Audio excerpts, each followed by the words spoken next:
Welcome everybody to a Cabinet meeting on the 13th of March. My name is Councillor Kevin Guy, Leader of the Council. I remind people to switch off their mobile phones or put them onto silent, please. I'll make the following announcement for webcast purposes. This Cabinet meeting is being filmed and the recording will be available on the Council's website. The images and sound recording may also be used for training purposes within the Council. Anybody speaking that does not wish to be filmed should make themselves known to the camera operator. I remind Cabinet members to turn on their microphones when speaking, and we will also be using the electronic voting system. I will ask Cabinet members to introduce themselves. Councillor Warren. Councillor Sarah Warren, Councillor for Bath Avon North Ward and Cabinet Lead for Climate Emergency and Sustainable Transport. Thanks, Sarah. Councillor Bourne. Hello, Alison Bourne, Councillor for Widcombe and Lincoln Ward and Cabinet Lead for Adult Services and Public Health. Thank you, Alison. Councillor May. Councillor Paul May. I'm the Cabinet Member for Children and Young People, and I'm the Councillor for Pensford and Whitchurch Village. Thank you, Paul. Councillor McCabe. I'm Councillor Matt McCabe. I'm the Councillor for Bath Avon South, and I'm the Cabinet Member for the Built Environment, Housing and Sustainable Development. Thank you, Matt. Councillor Ball. Councillor Tim Ball, Councillor for Chwerton Ward and Cabinet Member for Neighbours. Thank you, Tim. Councillor Elliott. I'm Councillor Mark Elliott and Councillor for Lansdowne and Cabinet Member for Resources. Thank you, Mark. Councillor Roper. Good evening, Councillor Paul Roper, Councillor for Kingsmead Ward and Cabinet Member for Economic and Cultural Sustainable Development. Thank you, Paul. Councillor Rigby. Evening, Councillor Amanda Rigby, a Councillor for Basket Ward and Cabinet Member for Highways. Thank you, Amanda. Emergency evacuation procedure, I will ask Democratic Services to read that out, please. If the continuous alarm sounds, you must evacuate the building and proceed to the assembly point. From this room, you follow the green running person signs to the exit, using either the marble staircase at the end of the building nearest to Bath Abbey or the main staircase. Please do not use the lifts. The assembly point for this building is in Orange Grove on the green opposite Brown's Restaurant. Thank you, Marie, for that. We'll move on for apologies for absence. Councillor Wood, there are no other apologies for absence. Declarations of interest, there are none declared. From the floor, Councillor McCabe. Yes, sorry, Chair. Because my wife is a trustee of the Fashion Museum, I will be excusing myself from the debate and the vote on the the Heritage Service business plan, because it is one of the recommendations is to approve money. So, just for clarity, I will remove myself. Declaration of interest noted. Yep, it's noted. Thank you very much, Councillor McCabe. Urgent business agreed by the Chair, there is none. So we'll move straight to the questions from the public and councillors. We've received 3 questions from councillors, none from the public. I can't see any opposition councillors that have taken the time to turn up to important Cabinet business. So we will move straight on. They've received replies. Which is item 7, statement of petitions from the public and councillors. I would like to call Councillor Rugby as a councillor to make a statement, please. Thank you very much, Chair. I'm just going to read 2 paragraphs from today's Bath Chronicle, which I believe is fantastic news for our residents. The headline is Joy as lorry traffic sets to avoid Bath. This is a report that came out yesterday and is a product of an awful lot of work by a lot of people. I need to thank the officers. The people I'm most pleased for are the people who live in Bath.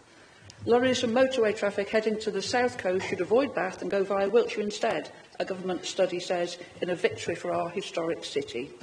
The A46 and A36 through Bath is the current designated route for traffic heading from the M4 to the Dorset coast, funnelling it across Cleveland Bridge and past a lot of homes on London Road, Bathock Street and Warminster Road. But now a government study recommends making the A350 in Wiltshire the designated route instead. Amanda Rigby said, I am delighted. Please do buy the Chronicle and see the rest of the report. Thank you for allowing me to share the good news, Chair. Thank you, Councillor. Excellent news and well done for all your hard work. Lib Dem policy to see that enacted, so I'm very pleased that the government have listened. Well done. We'll move to item 8, the minutes from the previous meeting. Can I see that's a correct record? Matt McCabe moved, Tim Ball to second. I will sign those now.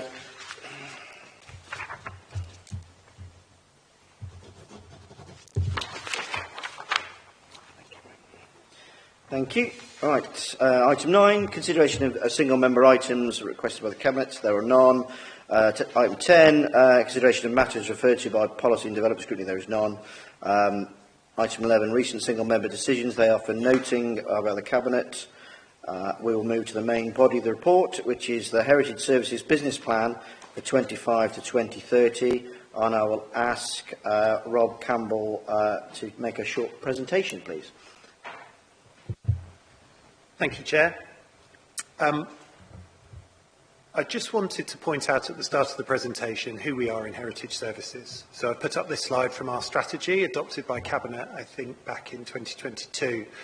And the vision for the service is learn from the past, understand the present and shape the future. And the point we're trying to make is that we firmly believe that heritage and culture can change the world. And I think in Bath and North East Somerset we are blessed with a huge number of cultural assets, and the council needs to recognise that, which it does, and use them to change the lives of residents and visitors to this city. We've got 3 corporate priorities here: return the service to its pre-COVID profitability, move the fashion museum and achieve net zero by 2030. And I think the report we've put forward shows we're making progress against all of them.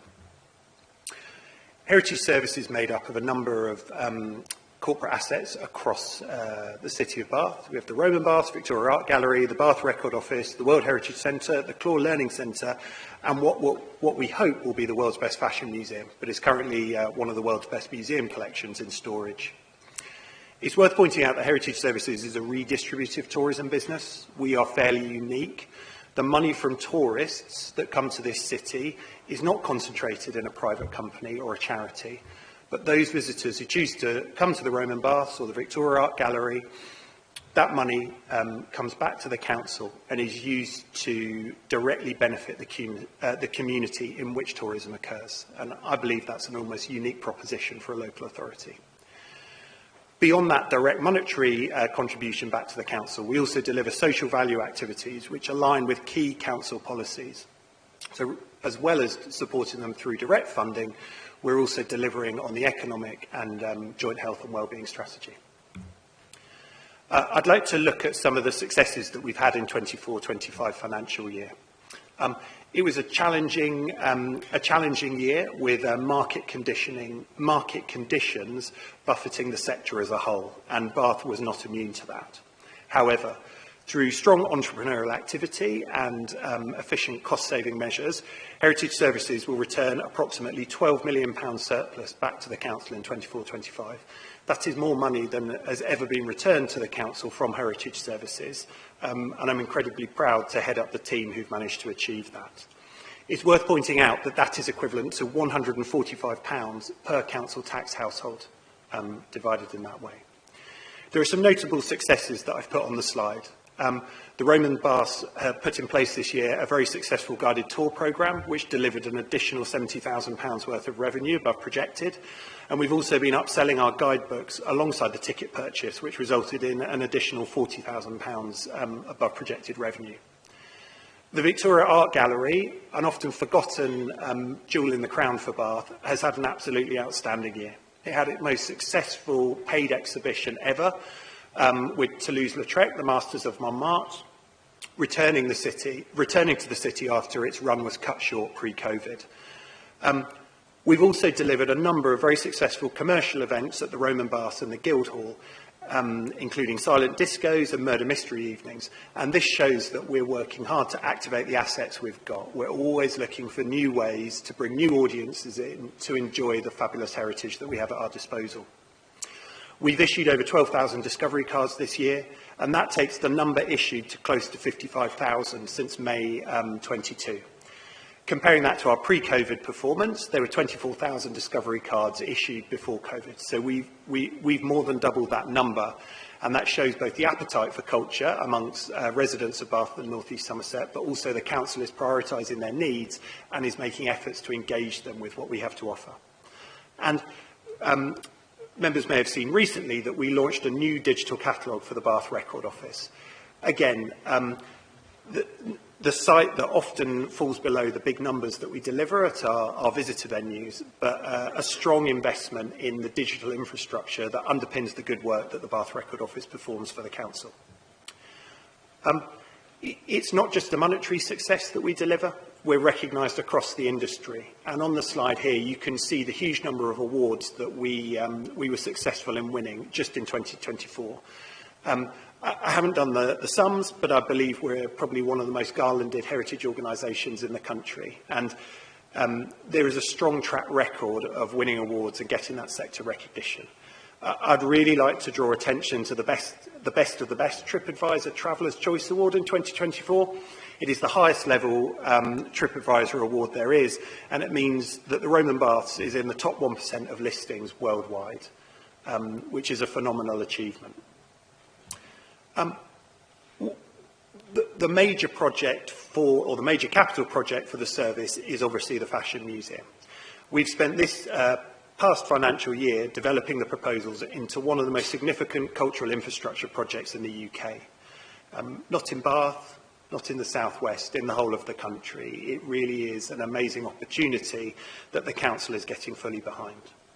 We started the year by securing £1.5 million funding from the Mayoral Combined Authority, and this foundational investment in the project has allowed us to develop the concept design for it. We've appointed a world-class design team, including 6A architects for the building renovations and JA projects for our exhibition design. We've established the Fashion Museum Foundation with a full complement of trustees. And as I said, we've taken the project to the end of RIBA 2 design stage, which is concept design. We've started the community engagement work that will be at the heart of this project. Yes, it will appeal to tourists, but it is absolutely essential that this investment by the council and by third parties in the cultural heritage benefits the local people primarily, and that's what we're focusing on. Away from that, 1.1 million people saw items from the Fashion Museum collection on tour in 2024. If you visited a fashion exhibition across the UK, as many people did, you will almost certainly have seen items from the Civic Collection, a collection that is owned by Bath and North East Somerset residents. And we should be really proud that not only are we lending it out to the world, we've also got a transformational scheme that will display this collection to local people. We announced the Dress of the Year in September 2024, and you can see an image of the two ensemblers that were brought into the collection there. And very recently, we were also successful in a £20,000 award from Arts Council England to support digital engagement with the fashion collection whilst it is in store and the project is in development. So the museum itself, I'd like to briefly run through the proposition that we've been developing. We're looking at 250,000 visitors per year when the museum opens. It will have significant international impact that will attract the level of funding that we need to deliver the project. There will be a best-in-class learning and engagement space for school children and community activation, and there will be gallery spaces to display the fashion collection of a minimum of 800 square metres. There will be a high street quality retail offer. We've got a brilliant track record within the service of delivering heritage retail, and we'll do the same in the Fashion Museum. And there will also be flexible spaces that can service a commercial offer. So it will be a very strong cultural proposition. It will also have a very strong economic impact and will, we hope, deliver a return to the council. It will be fully accessible. It will set a new standard in environmental sustainability for the retrofit of a historic building. And we're also developing a very ambitious public realm scheme to transform the area directly outside the old post office. Primarily, it will be a regenerative catalyst to the Milsom Quarter, a key priority of the council. Looking forward to 25-26, we've got some of the headline numbers up on the slide here. We anticipate that those challenging market conditions will continue. We expect the domestic market to be challenging, and we expect the inbound market to not be as sure as it was pre-COVID.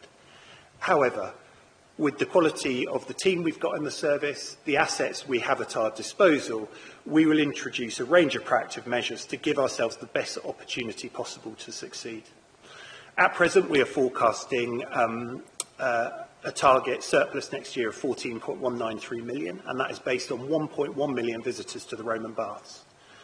The retail offer that I would say we are experts at in the sector will deliver a 2.9 million turnover, and the historic venue hire we operate across the Roman Baths, the Victoria Art Gallery, the Guildhall and the Council's Parks will deliver a healthy return as well.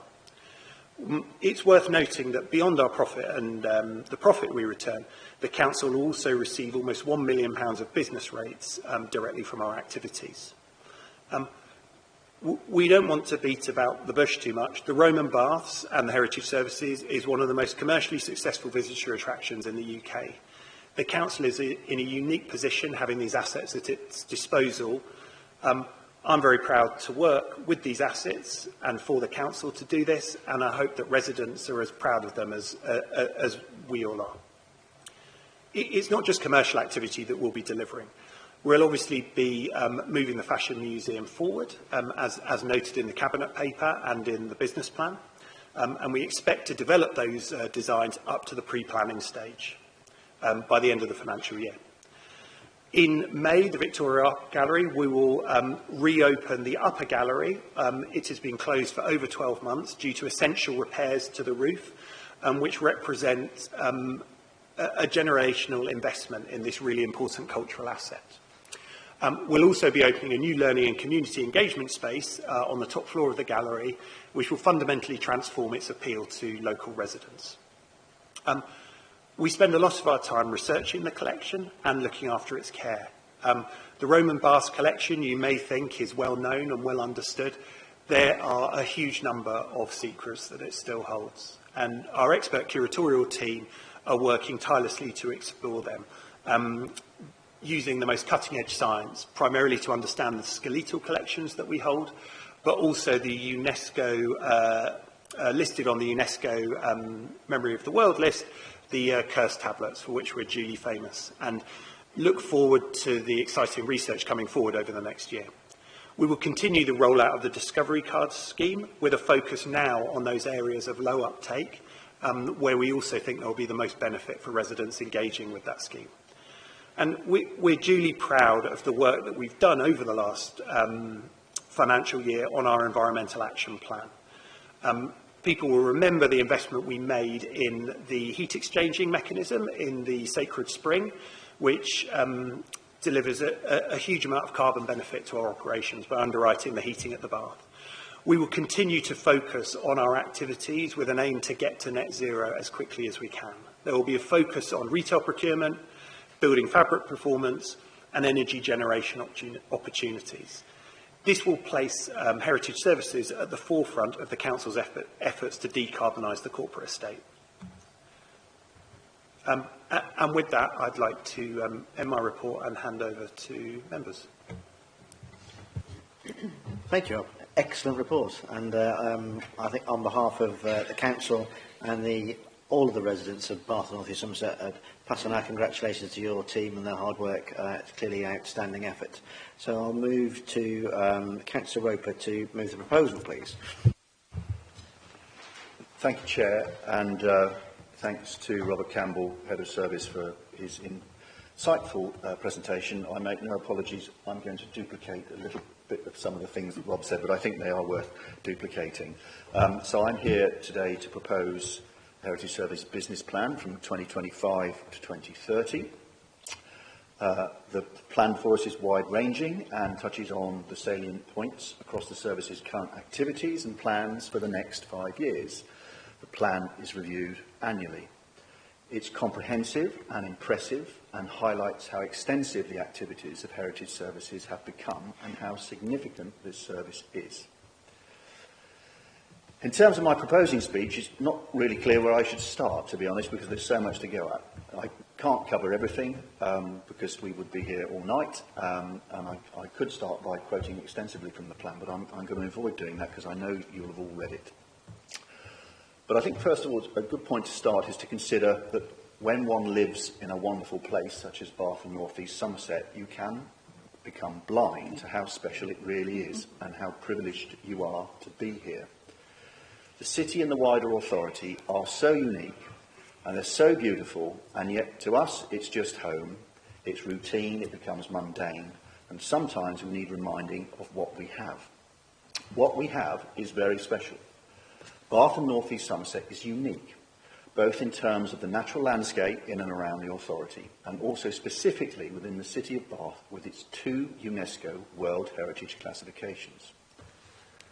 Let's just remind ourselves again that there are 35 listings by UNESCO for the UK, and Bath has 2 of them. Some of these listings are monuments, natural landscape features, cathedrals or museums, but Bath is the only city listed in its entirety, and it's also listed as one of the great spa towns of Europe. A double listing, and that is totally unique. We become blasé about it, but we must not take it for granted. We must not lose sight of how privileged we are. Nothing in the UK comes near to this.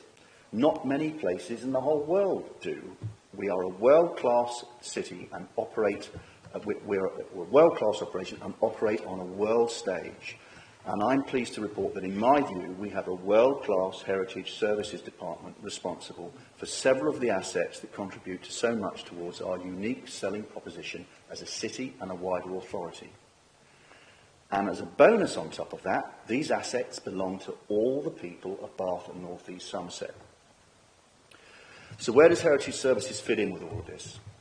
Well, under the tutelage of Robert, who you've heard from this evening, Heritage Services has the responsibility for the Roman Baths, the Victoria Art Gallery, the Bath Records Office, and also the relatively recent additions of the Claw Learning Centre and the World Heritage Centre.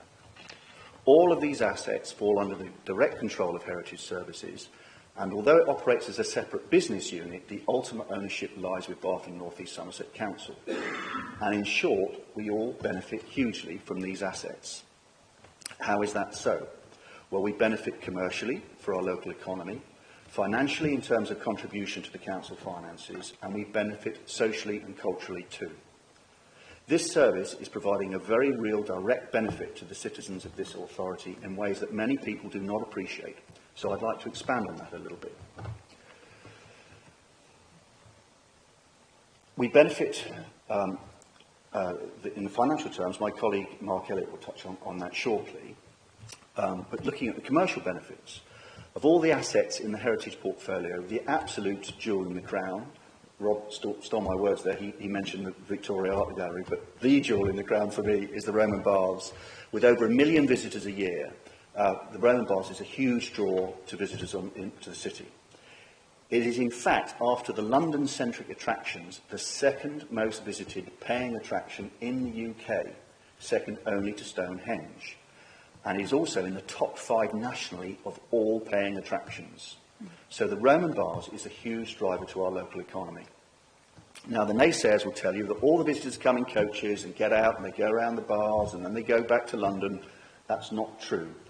We estimate that less than 25% of visitors to the bars come by coach on day trips. The rest visit the city for longer, and many staying for a few nights or more. And as a result, the Bath retail, food and beverage and hotel economy is doing very well. In fact, it's expanded massively in recent years.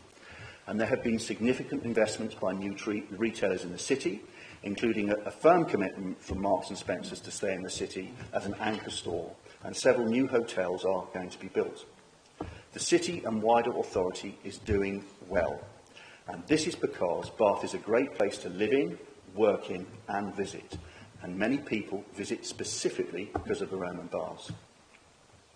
And as we've just heard from Rob, the feedback from our visitors on their experience is excellent. The TripAdvisor reviews are second to none. People do look and plan their holidays based on TripAdvisor.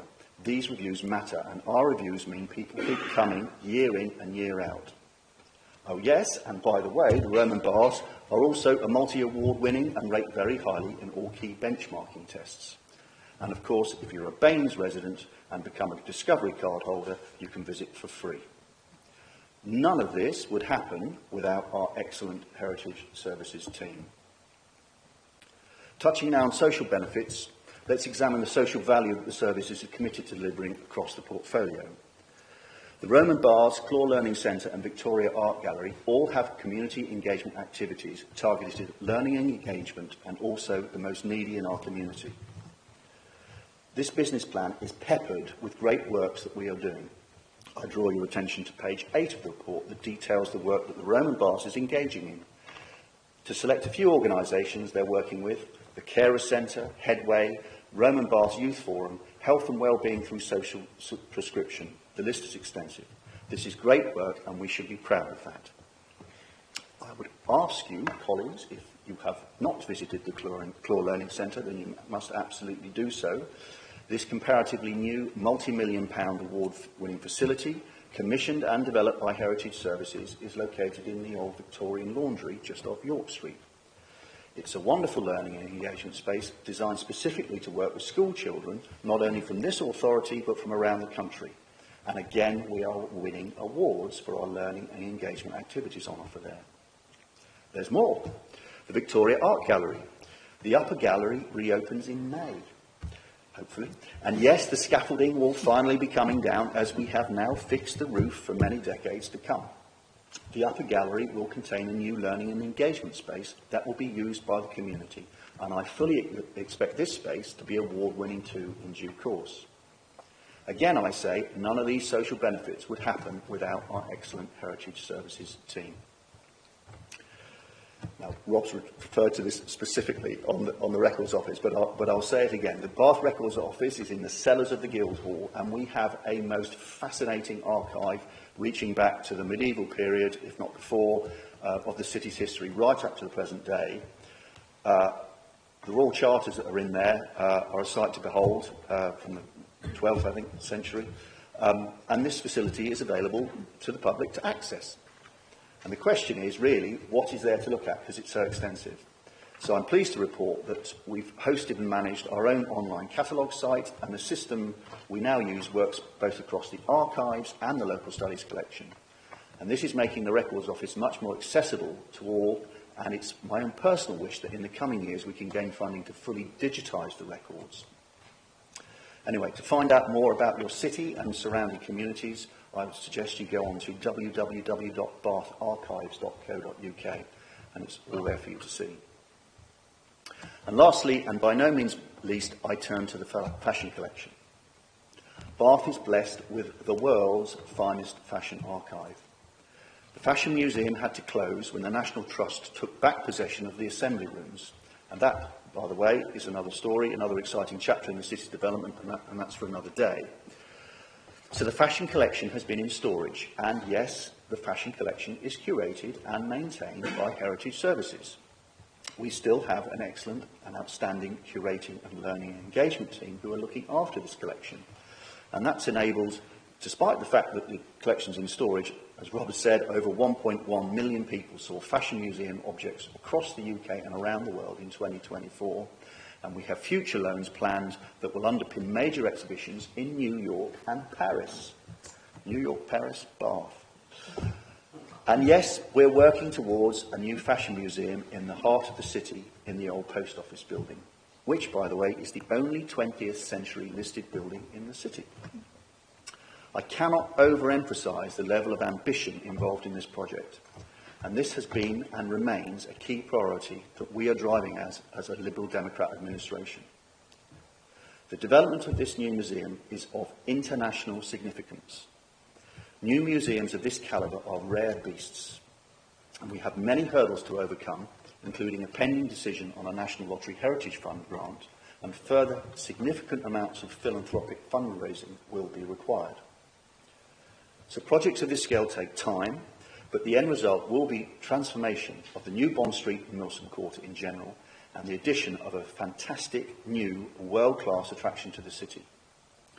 This is being delivered by this Liberal Democrat administration, as was indeed the last major addition to the city's attractions, the Thermae Bath Spa, which unusually is not managed by Heritage Services, but does make significant direct financial contributions to council finances, even to this day.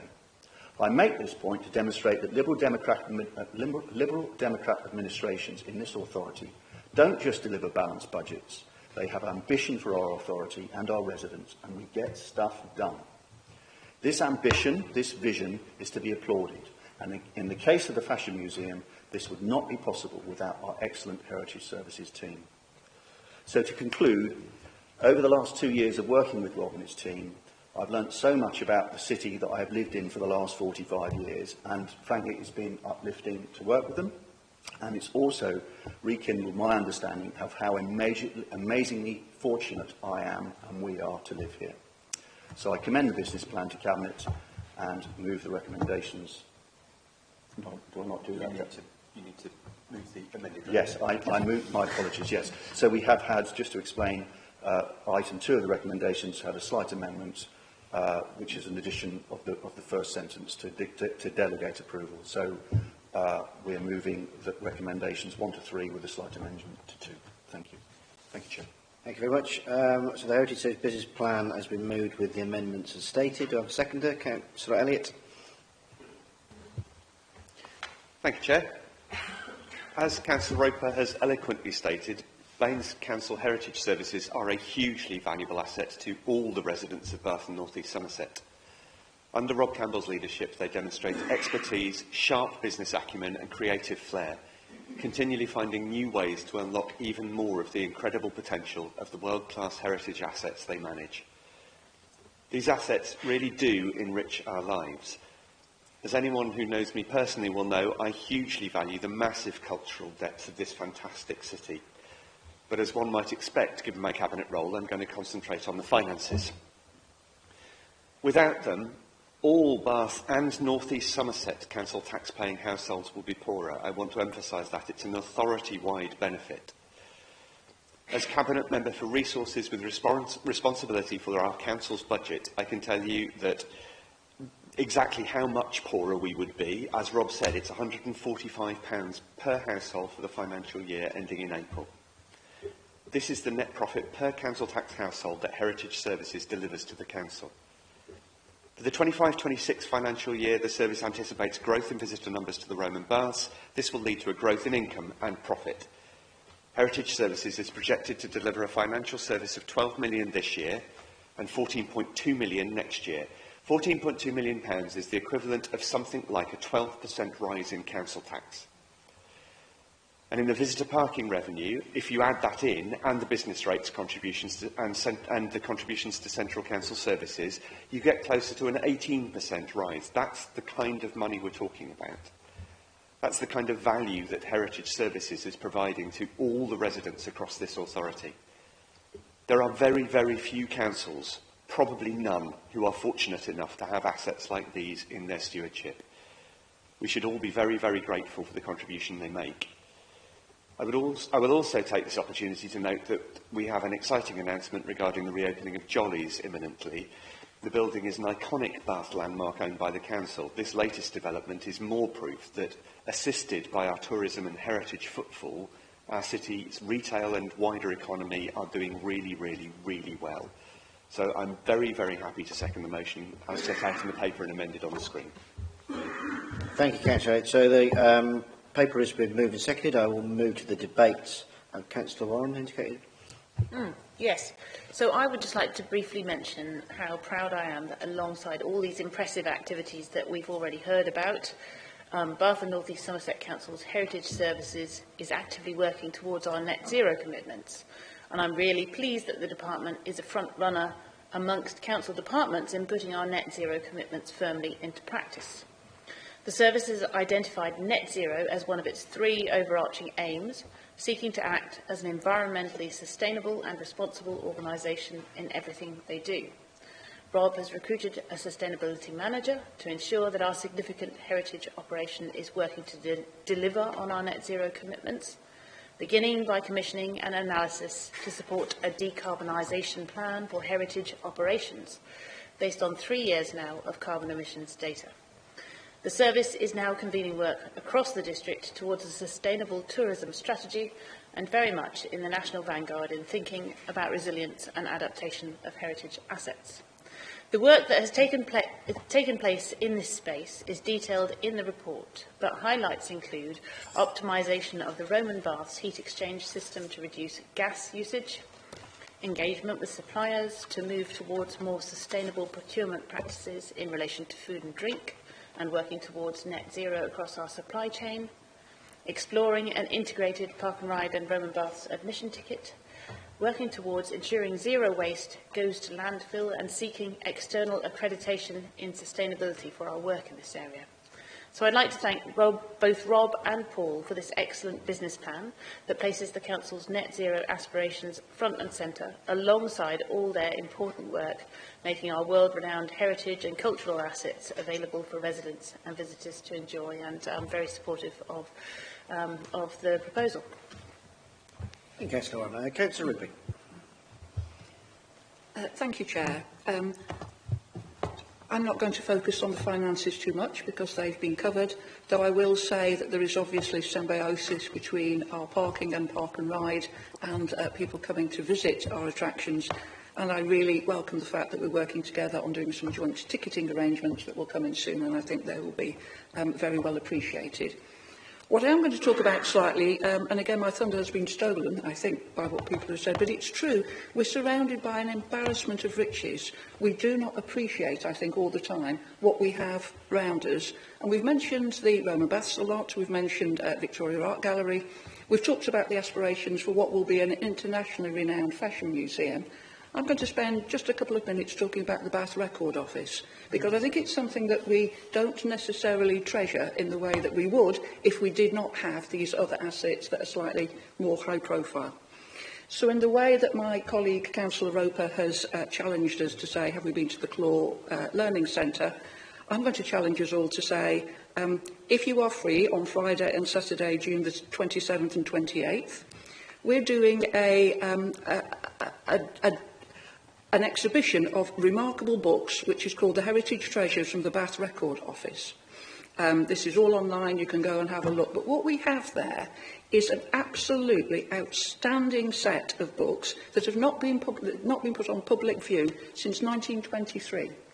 And the reason that we haven't done that is because we have so many other things that people can see. Two of the things that we're actually going to be showing people, I'm not going to go through all of them, I'm going to talk about Treasure 1 and Treasure 2. We have a trial sheet of the Kelmscott Charter from 1891. No other place in the UK holds this. It is considered to be the finest printing ever undertaken on British soil, and it was done by William Morris. Please tell all your residents about this. And second, which I am most excited to go and see, we have a copy of the Nuremberg Chronicle in this very building. It was done in 1493. And this will be on view to the public for free. And we're putting that on because of the fact that we've got a heritage and culture service that is prepared to do that does concentrate obviously on the financial and the commercial side, but also in terms of our cultural and social history is second to none. So please do come along and look at this and engage with the Records Office, because again, it's the kind of facility that councils up and down the country would be proud to have. Thank you. Thank you, Councillor Rigby. Councillor May. Thank you, Chair. I feel humble in making comments about this, because I thought the introduction was absolutely splendid. And as a councillor who represents an area outside of Bath, I think it's really enlightening to know that the Liberal Democrat Council is running this facility so well. And it's not just about making money, it's about the quality of what we provide.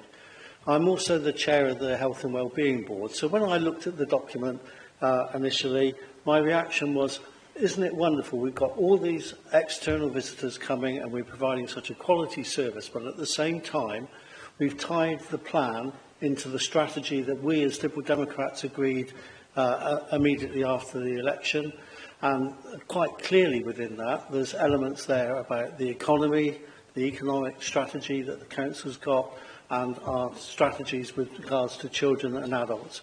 As I say, I'm chair of the Health and Wellbeing Board, so when you actually go through the document, we're talking about dealing and helping people from vulnerable backgrounds, from children to come into the facilities, and there's 8 specific areas that are in the document, which are about how we deal with social inequalities in the Bath and North East Somerset area. And I think it's very easy to just say, well, we've got this lovely heritage, but we're actually using that to engage with our communities and help our communities grow and respect this unique facility in the future. And I think that's really great. So I want to thank you and Robert and everybody for what you're doing, because I think it's really, really important for all the residents of Bath and North East Somerset.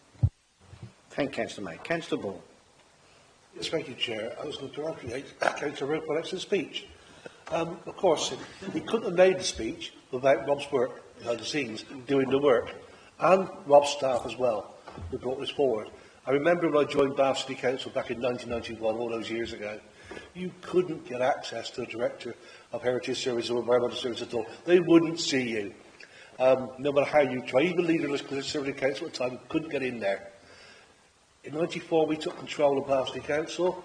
It started opening up in those years forward. And the investment started taking place probably, rather than things being closed down, but they were being closed down at the time, it started opening up. With Stephen Bird, before Rob's predecessor, did a lot of work in setting this up for where it is now. Rob has continued that work. He's been very open, very straight-backing as well, in what he says to us, but he's taking it forward with his staff now to make this council very proud of his Heritage Services Department. I'm very proud of you all as well. Thank you, Councillor Ball. Councillor Roper, would you like to sum up?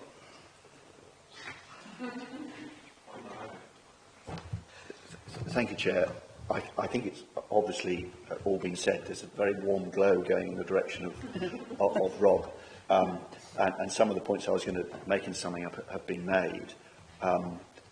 I think I have had the privilege of meeting the curators, one of the Roman baths and one of the fashion collection, and you know, these are extremely intelligent, world-class specialists in what they do, and they're fascinating people, and we're doing fascinating things.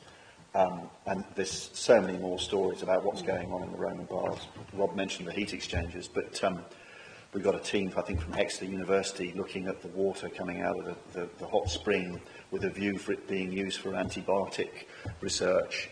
You know, there's some amazing things going on. Yeah, it's very exciting, and we could talk all night about it, but I won't. I should just be quiet. Thank you very much. Well done. Excellent speech, and well done, everybody. I think we should finish on that. There's only one body of people that haven't been thanked, and that is the residents of Bath and North East Somerset, because they elected us for a second historic term based on our vision of delivery and hope. And that vision of delivery and hope has been grasped with both hands by the Heritage team, and they're running with it. So we're very proud of that. So it's worth thanking the residents for giving us the opportunity to let the Heritage Department flourish and be as outstanding as it is. So well done. We'll move to the electronic vote.